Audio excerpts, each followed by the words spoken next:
እባካችሁ ፎሎ አድርጉኝ የሀገሬ ልጆች። እኔ ድጋሚ ለማፍቀር ልቤ ተሰብሯል። ምክንያቱም በዚህ ዘመን የሚፈቀር ወንድም የለም። እንደገና እኔ ፎሎ የነቃጠሉብኝ ፈጣሪ ያቃጥላቸው። እኔ ከዘር ከሃይማኖት ከብሔር ምንም ነፃ ነኝ። ሰው ቢሰድበኝ አልሳደብም ወጥቼ። ግን ቲክቶክ የተቃጠለ ስንት ጠላት አለኝ፣ ስንት የሚወደኛል። የምትወዱኝ ከሆነ ዲዩት አድርጋችሁ አሳድጉኝ። 1000 እንኳን አስገቡኝ። የእውነት በጣም ነው ያስጠላኝ ህይወት። እንዴት ሆኜ እንዳመጣው ታይታችኋል። ከሞት ተርፌ ክሎሬክስ ጠጥቼ ዛሬ ራሱ ልጠጣ ብዬ ነው ገዝቼ።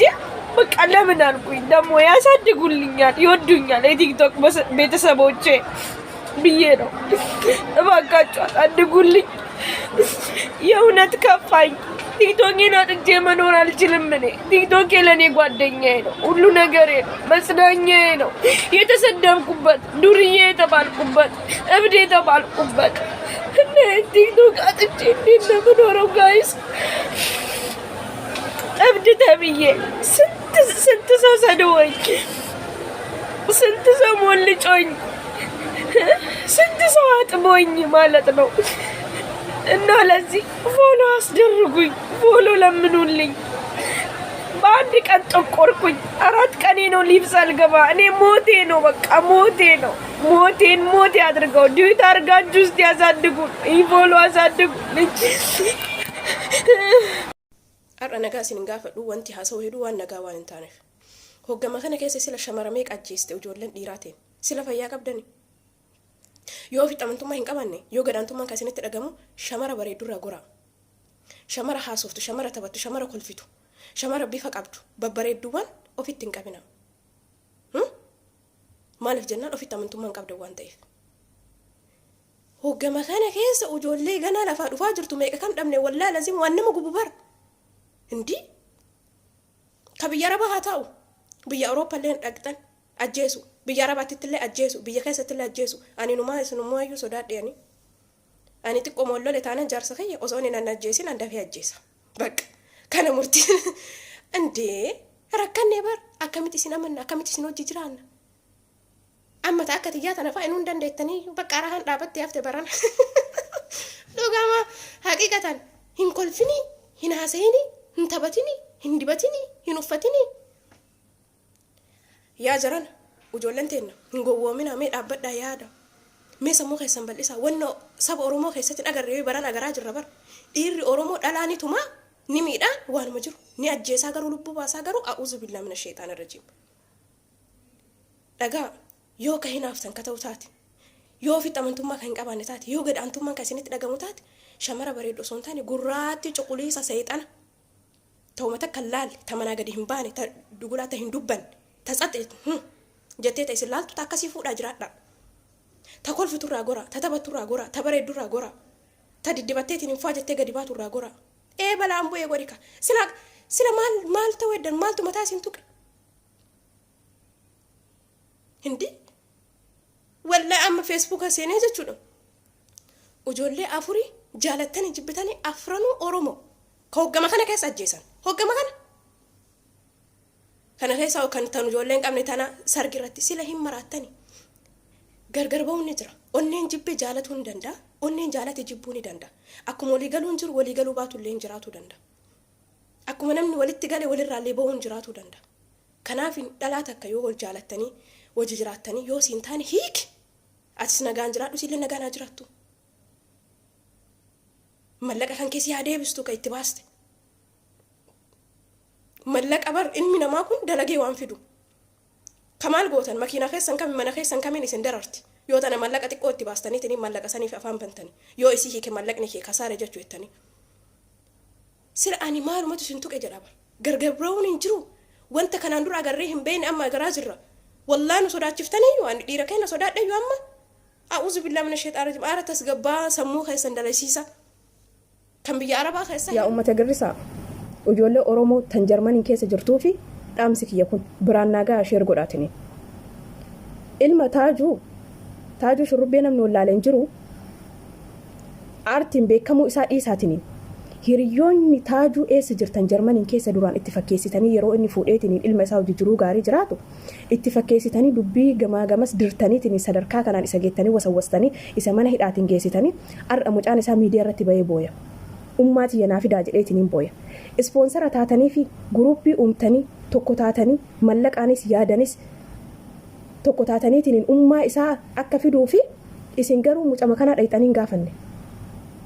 Eessa jirtan ijoolleen hiriyoonni taajuu kan duraan taajuu keenya jettanii mataa gubbatti baatan laayivii sa'aatii 24 afaan isa hojii bantan teettaniitiin eessa jirtan har'a ijoolleen jarman qeerroon qarreen oromummaan jarmaniin keessa jirtan eessa jirtan xiqqaa guddaan nama ajaa'ibdanii bara wallaahi laziim taajuun mucaa isaa kana umrii isaa xiqqeenna kanaan wajji dararamee karaa kana fuudheetiin jarmaniin ga'e osoo hin barsiifatiin osoo sadarkaa guddaan hin gaatiin sadarkaa bareedootiin osoo hin gatiin mucaa ofii biraa hidhame taajuun ni balleesse okkee haa hidhamu akka hidhamus ka godhe akka sadarkaa kanallee gahu hiriyootuma isaan umma naannoo isaa jiru dhiisaa mucammaan xiqqaan lafaa dhumaa jiru gun maal balleesse bakka faranjoonni fudhatanitti maa dhayxanii hin gaafatina abshir ummaan teetillee ni dhufti abbaan keetillee ni baya abshir atillee asii ni baata jettaniitiin abdii maan kennine mucama kanaayyuu achi deemtaniitiin maaliif hin bohaarsina maaliif hin laalina hiriyoonnummaan taajuu eessa jirtan kan duraan isa jala deemtaniitiin duraanuu taajuun akkas jedhaa ture duraanuu taajuun akkana ta'aa ture jettanii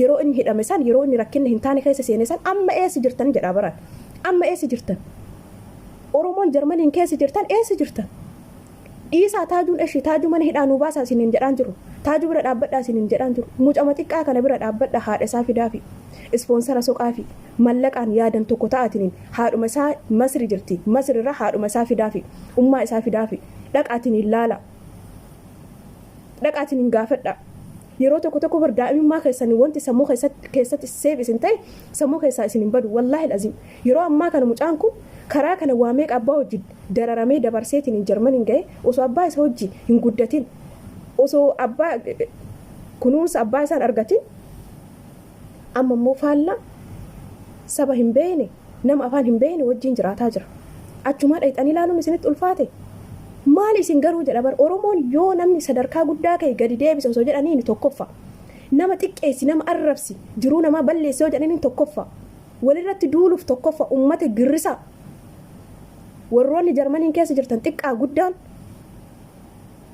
sammuun isin dalagaa dhugaa qabdan mangistiin biyya isaanii sammuu keessan isin qollofee na fakkaate haala jireenyatiin በወጣ ወላሂ ተካልሽ እንግዲህ በጣም ያሳዝናል አንዳንዴ እውነት የማይመስል ነገር ወላሂ ለዚህም ነው እኔ አሁን ልጆች እንደዚህ ይሄን ነገር በእንደዚህ አይነት ዙራ ማውራት ከጀመርኩ በኋላ በጣም ከቢሮ ጀምሮ ብራቸውን የተወሰደባቸው ልክ አንድ ቤት ሰርቶ ተመልሰው ብራቸው እዛ ጋር ይቀመጥና ቢሮ ይቀመጥላቸዋል 3 ወር 2 ወር ከሰራሽ በኋላ እንልክልሻለን ትባላለች ስራ ትሄዳለች 2 አመት ከጨረሽ በኋላ ምን ልኮ ይባላል ብሩ እዛው ይሰምጣል 4000 ሊሆን ይችላል 5000 ድርሃም 6000 ወላሂ ነው የምላችሁ ይሄ ነው የማይባል ብር ማለት ነው ብዙ ቢሮ ብር ያላቸው ልጆች አሉ ዛሬ ላይ የሚያነቡ ላኩልን እኔ እኮ አረብ በድለን አረብ ቢያሳንሰን ብንቀን ሊገርመን አይገባም ወዶች ልናዝን አይገባም እኔ አንዳንዴ ሚዲያ ላይ እንደምታዩኝ አንዳንዴ በጣም ይከፋኝና አለቅሳለሁ በአረቦቹ በጣም ግን አሁን በራሴ ዜጋ እንደዚህ ልጆች ተበድሎ ሲያለቅሱ እንደዚህ አዝኖ ሳይ ደግሞ እንደውም አልহামዱሊላህ ረብል ዓለሚን እላለሁ በሌላ ዜጋ መበደል በማታውቁት ዜጋ መበደል ምንኛ ነው በራሳችሁ ዜጋ አንድ ቋንቋ ለምታወሩ ይረዳኛል ያቀልኛል በምትሉት ሰው ከቢሮ ብትሉ ደላሎች ብትሉ ብር ምልኩት ብትሉ ያማል በጣም ስለዚህ እኛ እነሱን አምነን እነሱ እኛን ማያምኑበት ምክንያት የለውም በብር ዙራ ሁላችሁም ስልክ የማይጠቀሙ ጓደኞች ካላችሁ የዘመድ ሰው ካላችሁ ሁላችሁም ሼር እየተደራረጋችሁ ብራችሁን ቀድማችሁ እንዳትሰጡ ያ ብር ቀድሞ አስገብተው መተው ይወስዳሉ ያ ከነጭራሹ አርፈን በባንክ እንልክና እኛም ልባችን አርፎ በሰላም እንኖራለን ምክንያቱም 4500 ማለት ቀላል አይደለም 1000 ድርሃም ቀላል አይደለም እንዴት እንደማመጣው አውቃለሁ እንዴት ደም ተፍቼ እንደማመጣው አውቃለሁ እንዴት በእሳት ተቃጥዬ እንደማመጣው አውቃለሁ ወሩ ሲደርስ እንዴት ደስ ብሎኝ እንደምቀበል አውቃለሁ ያ ደስታዬን ደግሞ በማምነው ሰው ይልክልኛል ብዬ እዛ የላኩበት ለጉዳዩ ደርሷል ብዬ ስደሰት ደግሞ እንደዚህ አይነት ነገር ሰማ ደግሞ በጣም ከባድ ነው ወላሂ አላህ ይፈርዳል ለዛሬ ላይ ደስተኛ ልትሆኑበት ትችላላችሁ ደስተኛ ይሆናችሁ ሊመስላችሁ ይችላል፣ ግን አላህ ፊት ትጠየቁበታላችሁ። ለእያንዳንዷ ሂሳብ ትከፍላላችሁ። ሰው ዛሬ ላይ ፈጣሪውን ከመፈራ ይልቅ ሚዲያ መፍራት ጀምሯል። እንደዚህ ብራችሁን የበላ ሰው ፎቶ ካላችሁ አምጡ። እናንተ ተበልታችሁበታል። ብሩን ተበልቷል፣ ላይመለስላችሁ ይችላል። አላህ መፈራ ህሊና ከወቀሰ ልመልስላችሁ ይችላል። ብሩ ባይመለስላችሁ ራሱ ብዙ እህቶቻችሁ ጥንቃቄ ወስዱበታል። በእንደዛ አይነት ሰው ብር እንዳይልኩ ደላሎች የምታውቁ ብር የበላችሁ ካላችሁ ፎቶ ካላችሁ እንደዚህ ወላሂ ሚዲያ ላይ አያውጡና ማዋረድ ነው። በቃ ማንም ሰው አምኖት ብርም በምንም አይነት ከዛ ሰው ጋር እንትን ሳይ እንዳይኖረው ቢሻን ኩን ቢቃለቲ ሪያለተክ bishaanumti kun qoddumti kun bakka maxaara yoo deete yookiin qarshii 6 qarshii 7 isaa moola garagaraa yoo deete qarshii 8 siin jaani bishaan tokko okay qoddaanis kanuma bishaan keessa jirus kanuma maaltu addeessa godhanii beetanii bikka inni taa'isanii kanaaf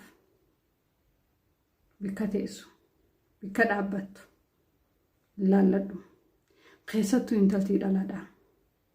Miidiyaan kun sindagin miidiyaa kanarratti akka barbaadde tahuun kun sindagin guyyaa tokko dhufa guyyaati isheen itu arrahuun kun dhufee asirratti si daawwatee waan qabdu guutuu gabbaastee agarsiistee warri miidiyaa irraa akkanatti maashaallah siinjuu kun yerootti jechuudha. Akka barbaadde taatee hurguftee wanni jettu dhugaa sittiin fakkaatiin si jaalatan sittiin fakkaatiin osoo si jaalatanii namni dhugaadhaan si jaalatu ofas ture siin jaa si dhiyaatee si gorsa yooti nama kararra hin jirre taate si dhiyaatee namni si jaalatu si dhiyaatee si gorsa. Kanaaf waan si jaalatan sittiin fakkaatiin warri si jala deemee maashaallah siinjoo kun keessattuu miidiyaa tiktok jaamu kun balaa addaatiin nu dhufe dubartoota keenya wanni keessaa baase obboleettii dhiyaawaa takka qofan siima kan miidiyaa irratti siin jaaladha jee gartee akka barbaade si wajji wanni jiru fakkeenya jechuudha. Namni dhugaan si jaalatu taa'ee saasii waliin hin gubu karaa guutee dhufe hulaa warra keessanii dhadhee karaa seeraatiin akka rabbiin keenya halaal itti isinii godhetti si halaalfatee haadha manaa isaa si godhatee kabajaa manas si galfata. Inni garuu asirraa taa'ee chaatiidhaan bilbilaan hafsi godhu kuni yeroofi akkasi beekne ati qaaliidha dubartiin qaaliidha. Kanaaf bakka teessu bakka dhaabbattu laalladhu isinirra beekeetii miti garuu waan na fakkaateen dubbadhe malee keessattuu miidiyaa tiktok kanarratti wanni deemaa jiru waan fokkotaadha waan dubartii teenya haada hiikkachiise deemaa jira waan ta'eef dubbadhe malee isinirra beekeetii miti isinirra beekeetii miti. Dubartiin teenya qaaliidha, dubartiin islaamaa qaaliidha. Of qaaleessi bikka jirtutti eenyummaa kan kee kabachiisi sinjaa dubartii biyyaan ba'a. Na dhagahisumatti wantani waa dubbadhu mee al tokko dhaabbadhu dubbii koo dhaggeeffadhu obboleettii koo tiru qaalii fi gaarii namaa namni waan jedhu dhabu hin yaadi waa'ee namaa kaayyoo baateef yaadadhu hin dagatin dhumatti sin gufachiisin jechi adeemi fuulduratti warra bawzaa ibsatuuf shaamaan hin laatu ifaa gadadoon biyyaan baa si jijjiirsiftus bifaa shaamaan numa bobaati hanga kirriin dhumutti rakkina keessa ol baaftee hin himatin namatti isatu si gargaara hirkadhu rabbii keetti duubatti sin deebi'in deemsi hundurumatti. Dammi mi'aan kunoo of keessaa qaba gagaa dubartii tokko jettee hundan balleessin maqaa fakkeenyaaf dogongoree yoo nani waa balleesse dubartii hunda kana maaltu bakka na buuse bu'aa bayii meeqarraan darbite har'a geesse jechaa fi gocha namaa hunduma isaa dandeesse waa hedduu taatee jirti ofirraa qoluuf roorroo ansin dinqisiifadhaa jabinni kan kee feerroo al tokko tokko garuu garaatu na gubataa. Yoon hin dubbataa ooles eenyutu na hubataa. Utuu hubattanii fi akkasiin itti jirtu, utuu dhaggeessanii yeroo biyya bilbiltu.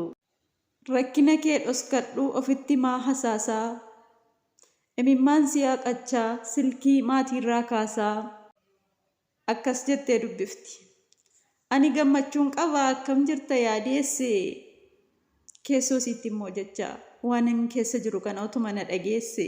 Dhummaa kiyya biyyi sinaaf ta'eera. Yoo rabbiin jedhes garuu anis galuu kaheera. Dubartiin biyya hambaa gammachuu siin argine. Kokkolfitee taphachuuf yeroon ittiin darbine. Sammuu sii dulloomsitee utuu qabduu ijoollummaa. Ofirraa cufuu jettee hulaa madda hiyyummaa. Biyya hambaa jiraachuun baraa jabina siiti. Isin hin beektan malee gaachana biyya siiti. Abbaa malee hin dhalanneetuma qabnu abbaa jettanii nu waaminaa dubartii biyya hambaa. Maqaan kan kee tuqamuun sitti hin fakkaatin rakkoo. Rabbiin isin haa tiksu jabaadhaa qaxalee koo.